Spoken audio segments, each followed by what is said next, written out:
Hey everyone, Crash from Crash Customs, Lake Havasu, Arizona, and I'm back on the front suspension for my dually. And pay attention. Things have changed a little bit in my head on how I want this to turn out, and things will be revealed. It'll be revealed.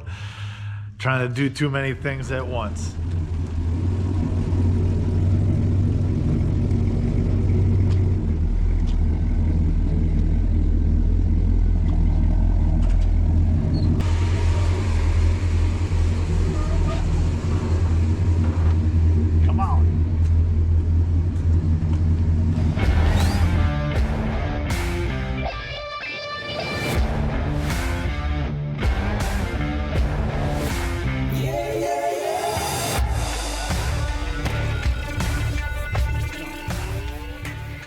Since I have one side converted to C20 and the other side is still C30, I'll show you what my thinking is.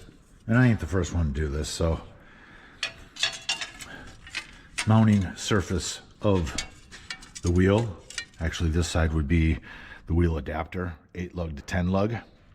So that would push this measurement out an inch because the adapters are an inch thick. But if you follow this, the inside of the ruler is the surface of the rotor. See how that meets up to the underside of the fender? Okay. So really, with the adapter, the wheel mounting surface is actually the outside edge of the ruler because the wheel adapter is an inch thick. All right. Now, the other side still has a C30 suspension on it.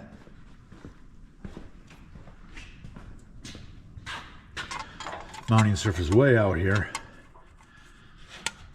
Look at that, to the inside edge of the fender. So this dually hub, super huge, super huge. I decided to do it this way because all the narrowed control arms that I saw online eliminated the front sway bar. And I think all vehicles should have at least a front sway bar. I prefer front and rear. I've never rode in one without a front sway bar, so I guess maybe it's fine.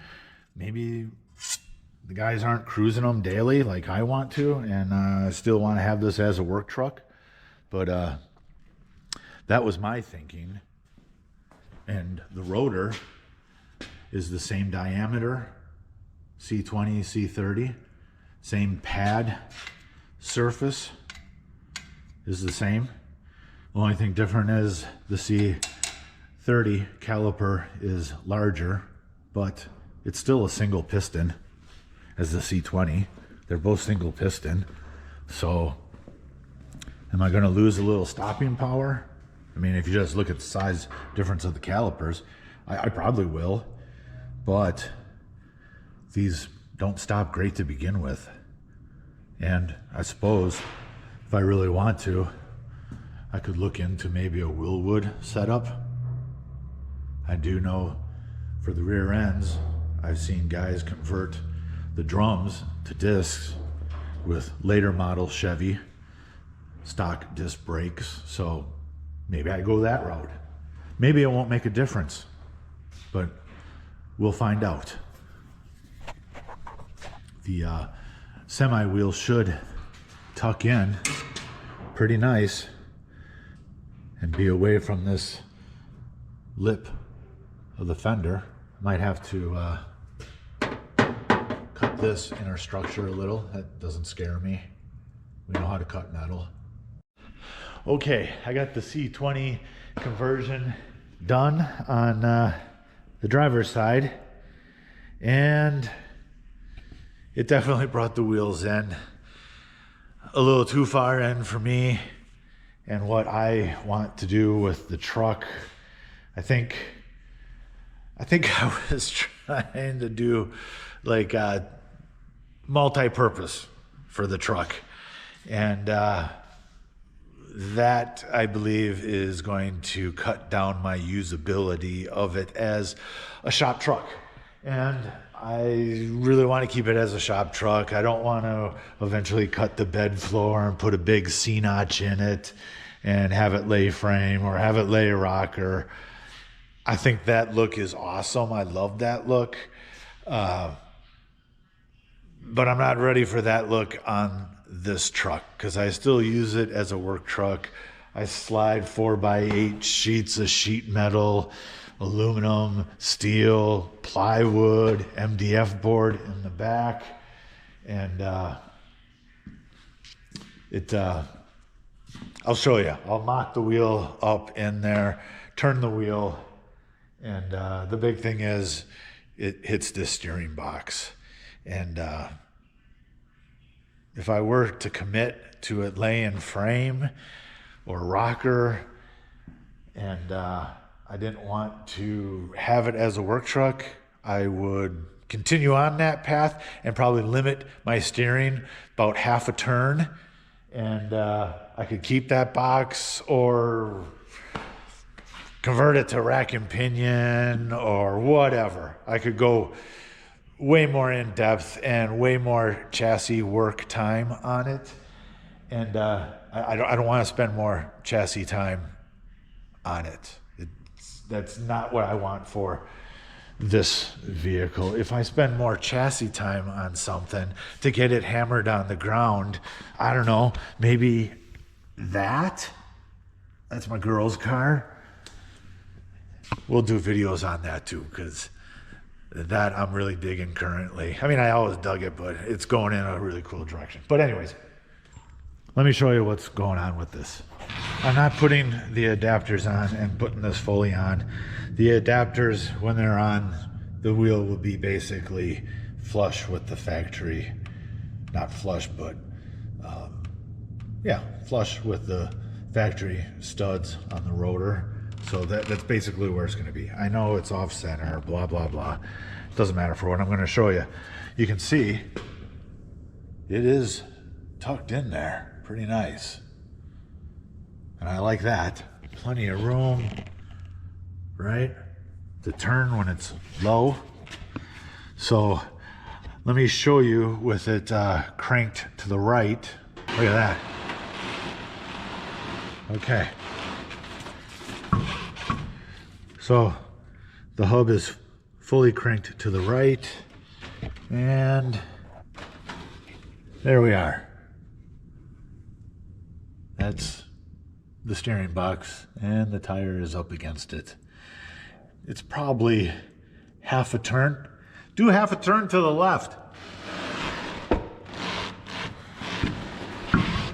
Okay. Yeah. See, half a turn. So if I eliminated half a turn, but if you know square bodies, the dualies have an awful turning radius. And I don't want to commit to even less of a turning radius on a truck that I want to still use as a work truck. So going back to the C30, and I'm getting drop spindles for the C30, and with the bags, I should be able to have the ride height that I want.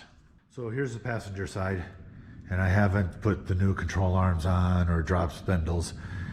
I just put the wheel on with the adapter. It's not seated 100%. Probably another 1/2 inch to 3/4 of an inch. This will go in further once it's fully bolted on. But for what I want, so the ride height will be probably about 1/2 inch lower than this, maybe an inch. And just barely tuck the tire in.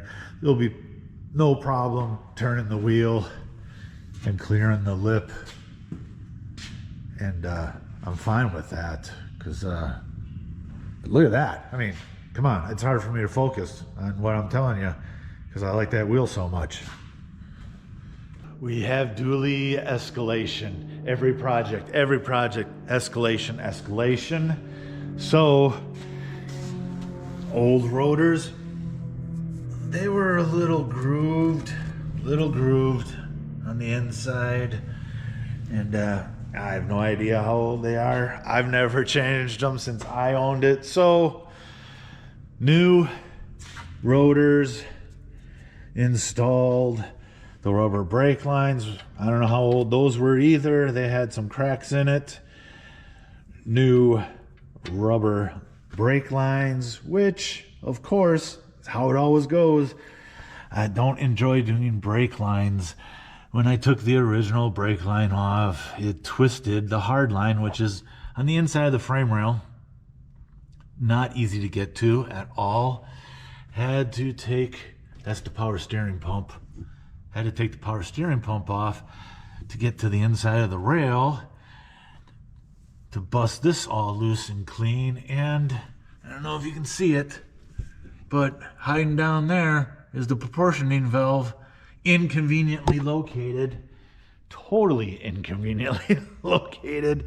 Didn't enjoy that at all, but you know, get your mind right and get it done. So here we are. See, oh, check out this though. Oh, look at that. Look at that special order candy yellow plated dust cap. It wasn't special order. I just made that up because I got pearl yellow in the flames. You know, nobody gonna see that, but whatever. Made me laugh when I installed it. We're gonna keep going on this. I still have new lines for the power steering to install, and I still have the passenger side to do yet. Let me show you real quick how to pack wheel bearings. If you have a tool for it, great, makes it even easier. You don't need a tool for it. Grabbing grease and just wiping it on the outside or inside, that's not how you pack wheel bearings. I grab a gloop, bunch of it, put it in the palm of your hand. Just work it into the bearing from the bottom right here, and just keep doing that. Pushing it in the palm of your hand, and you'll be able to start to see it coming out, the actual bearings, and you're actually getting it in between the outer part and the inner part. See how it's getting jammed in there? Do that all the way around, and then flip it, do the other side. It don't take long. That way you're getting the grease actually in the bearing and not just on the surface, and then you know, letting the wheel rotate, and hopefully you get it all in there. I suppose eventually, maybe you get lucky and it'll be fully greased by the time you're rolling down the road, but why risk it? It ain't real fun to do, so just do it right the first time. I think, you know, everybody can do whatever they want, but having a wheel bearing go out while you're rolling, that's embarrassing. That's embarrassing. So she's pretty full now.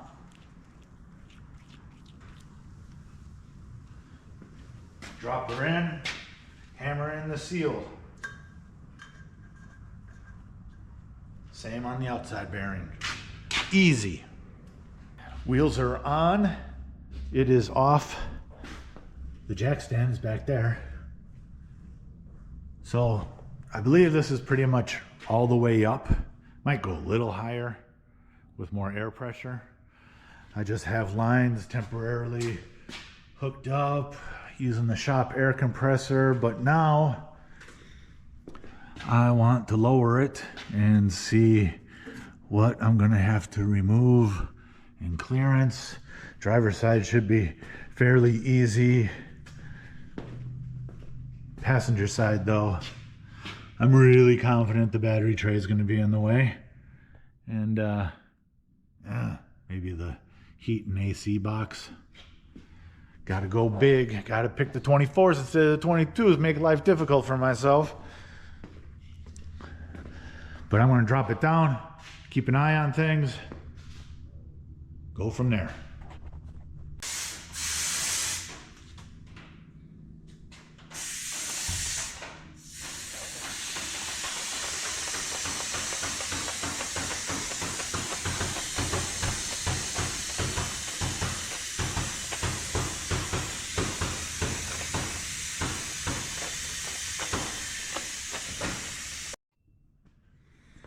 started to drop it down, and like I thought, it definitely is going to hit the inner fender structure. So I'm going to clearance that. See how close it gets to the battery tray right here, and the heater box. There's maybe 2 inches right there, but I'm pretty sure that's going to have to be removed. Not a huge deal. AC in the truck doesn't work currently, so if I gotta switch the vintage air in the future, it'll just make the firewall way cleaner. This is the driver's side, same thing obviously. Inner fender needs to be trimmed. First cut of the inner fenders has been made. Probably should have showed how I marked it. This was the piece that I cut out. Pretty much the same on both sides. But what I did was, just to get the first cut, here's my marker, my pick.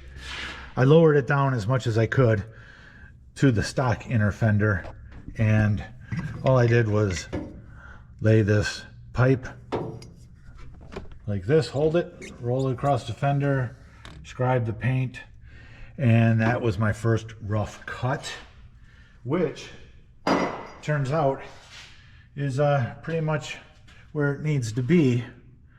I am now going to grab some 3/4 tape and just tape along this edge here and clean up this cut, and probably gonna take a little out of the bottom of that because it's rusting on it right now, and it'll probably just be a little bit that I can probably, this case is plastic, so I can just fiberglass a new bottom in and not have to worry about changing out to like vintage air or whatever. For now anyways, that's the plan. Sitting pretty good for me. I'll show you. I'm blocking it right now because, you know, I might get another 1/2 inch out of that before I show you. Taped off my new cut line, top edge of the tape, make it nice and smooth, both sides consistent, and future plan, I'll just weld in a piece to fill this, so the inner structure still has some strength to it. Hinges right there, so I don't want to leave this open and eventually down the road have that flex on me. Cut it up. All right, I got the front suspension functioning on the airbags. This is almost all the way up. It'll go a little bit higher with more PSI to it. Shop compressor doesn't have 200, and I plan on running 200 in here, so it will go higher. Let me show you where I would like ride height to be. I'll know if that feels good when I start going down the road in it. Things are just temporarily hooked up.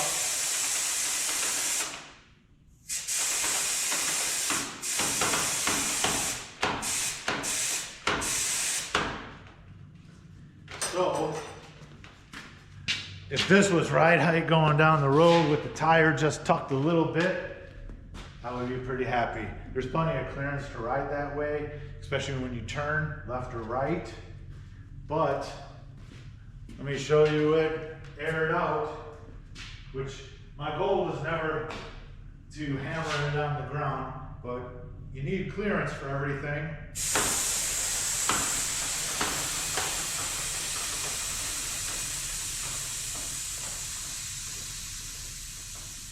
That's it. So it tucks nice. Likelihood of me airing it out at a show is pretty slim because I know there's going to be somebody that is going to air their stuff out and lay a frame, and then I'm just going to look like the goofball. But you need to know where things are going to lay out if you have like bag failure or line failure, which I've never had, but I've heard guys have that problem. So things will still rotate and clear everything if everything is aired out, and I will show you what I cut to make the clearance. Passenger side is the side you kind of got to worry about. battery box, battery tray right there. Thought I was going to have to flip that. I don't think I will have to. I might, just depending on whatever inner fender I make for it. But that clears all the way, aired out. And I trimmed the heater box a little bit. Nothing inside of it is going to be non-functional. So I'll just glass in the piece I cut out just further closer to the firewall. Clearance there. Drop it down, show you from the engine bay. The driver's side was the easy side, really.